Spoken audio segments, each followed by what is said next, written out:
Nous sommes sur le point de clôturer, mais avant, j'aimerais que vous prêtiez attention à ce point. Il a intitulé « Les stratégies de la foi pour la victoire ». Comment je l'intitule? Les stratégies de la foi pour la victoire. C'est par la stratégie qu'on remporte la guerre et non par la force. Car l'homme ne triomphera point par la force. Il y avait une petite ville dans laquelle vivait un homme pauvre et sage. Il sauva la ville. J'ai dit, la sagesse vaut mieux que la force. Ecclésiaste chapitre 9, versets 14 à 16. Le verset 18 dit, la sagesse vaut mieux que les instruments de guerre.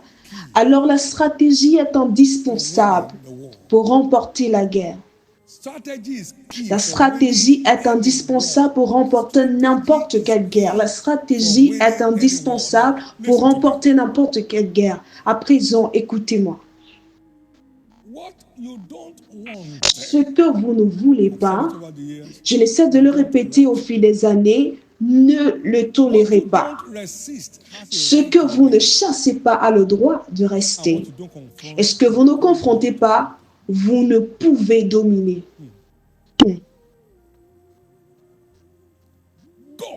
Va! À partir d'aujourd'hui, ils auront peur de toi. Il y a cru. 10 appels manqués. La parole est sortie et sa foi l'a saisie. Et Dieu s'est manifesté en sa faveur.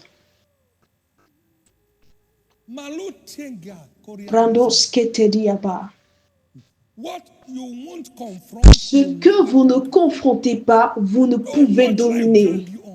Ne laissez pas la vie vous mener par le bout du nez. Alignez-vous avec la parole. Alignez votre vie avec la parole.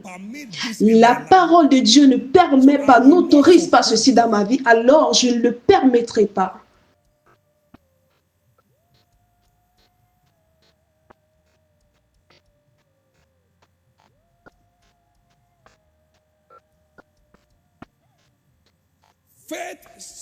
Les stratégies de la foi pour la victoire. Stratégie numéro 1. Chaque fois que vous êtes confronté à un défi, premièrement, cherchez la parole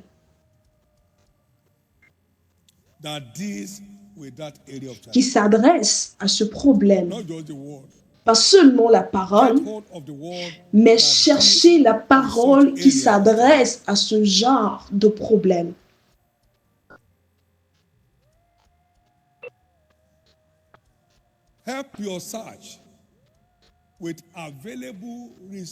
Faites vos recherches à la lumière des ressources disponibles, des ressources spirituelles que vous avez autour de vous. Cherchez des messages, des livres qui peuvent vous aider à comprendre ces situations. Vous saisissez une parole dans cette recherche.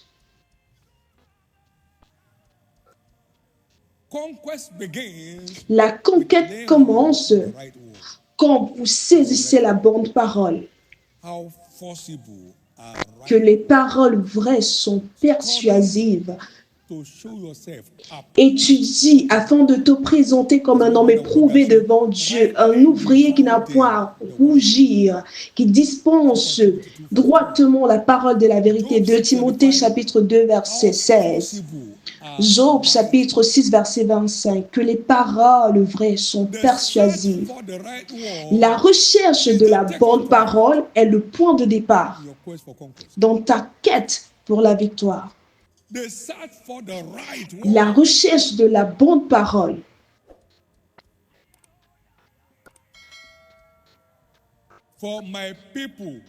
Car mon peuple sera soudainement amené en captivité parce qu'il lui manque de connaissance. Ésaïe chapitre 5, verset 14.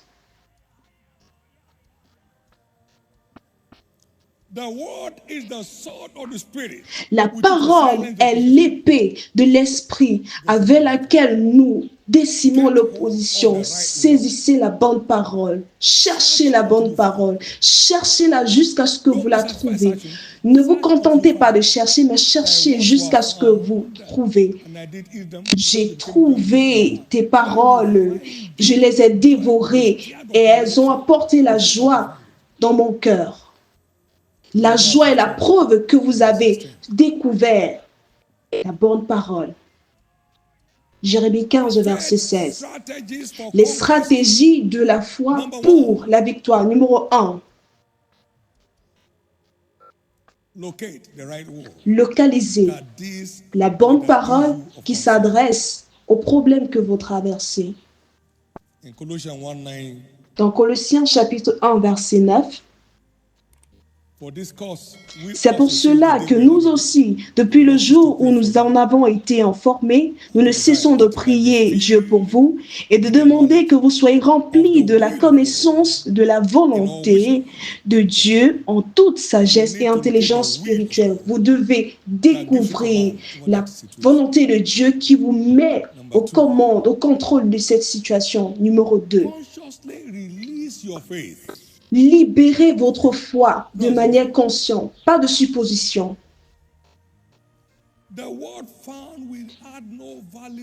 La parole découverte n'aura pas de valeur sans la foi.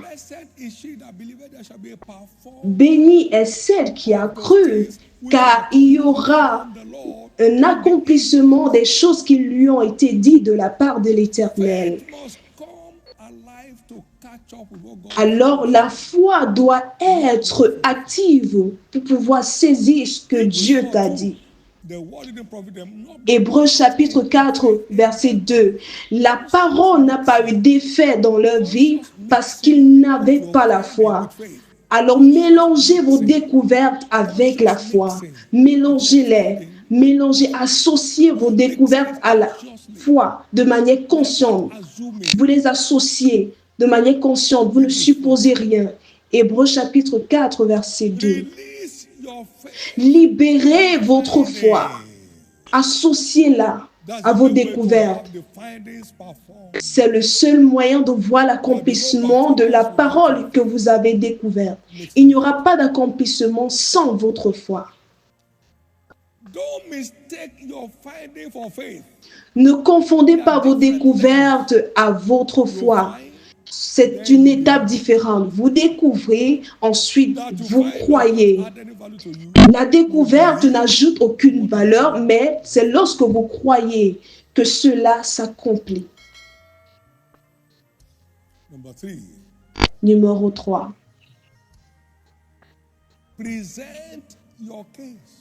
Présentez votre cas à la lumière de ce que vous avez découvert, que vous croyez.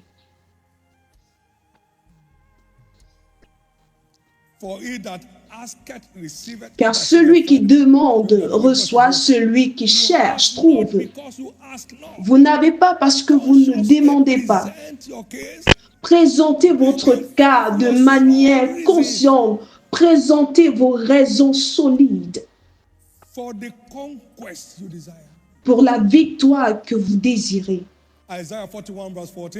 Isaïe chapitre 41, verset 14. Présentez vos raisons, dit l'Éternel, vos raisons solides. Plaidez votre cause, dit votre Rédempteur. Isaïe 43, verset 26. Rappelez-moi ce que j'ai dit au sujet de ce problème.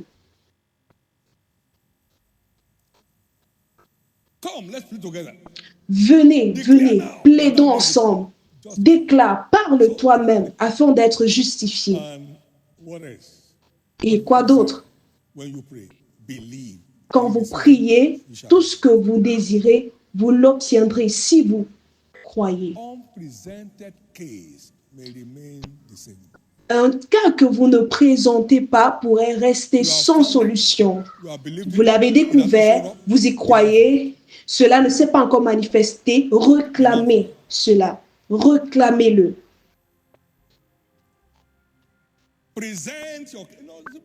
Présente ta situation. Les gens se comportent. On ne remporte pas une guerre n'importe comment. On met sur pied des stratégies. On met sur pied des stratégies pour la victoire. Tu es conscient des réalités, alors tu bâtis, tu mets sur pied des stratégies pour obtenir la victoire. Pourquoi est-ce que je le dis? Parce que la dernière bataille que vous avez perdue sera la toute dernière. Est-ce que je peux entendre ton amen? La dernière bataille que vous avez perdue sera la toute dernière. Plus jamais de défaites. Aux vainqueurs dans tout le monde entier, plus de pertes. Numéro 4. Adresse le problème.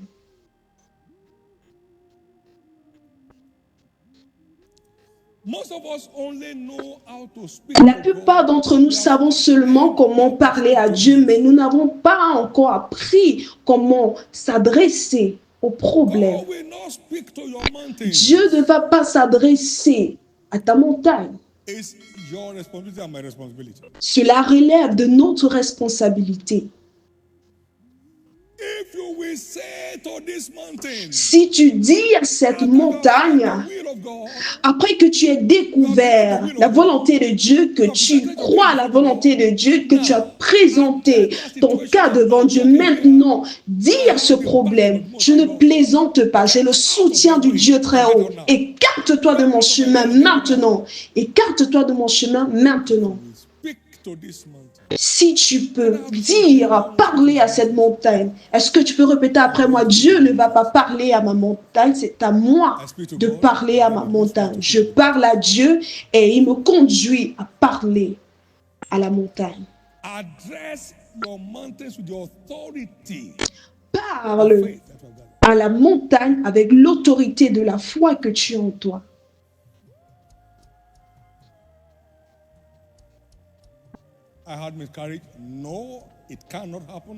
J'ai eu une fausse couche. Non, cela ne peut pas se produire. Tu t'adresses à la montagne. Cela sort naturellement de toi. Tu n'as pas besoin de fournir trop d'efforts. Ne permets pas à ta montagne de te bloquer le chemin. Dégage-la. Merci Jésus.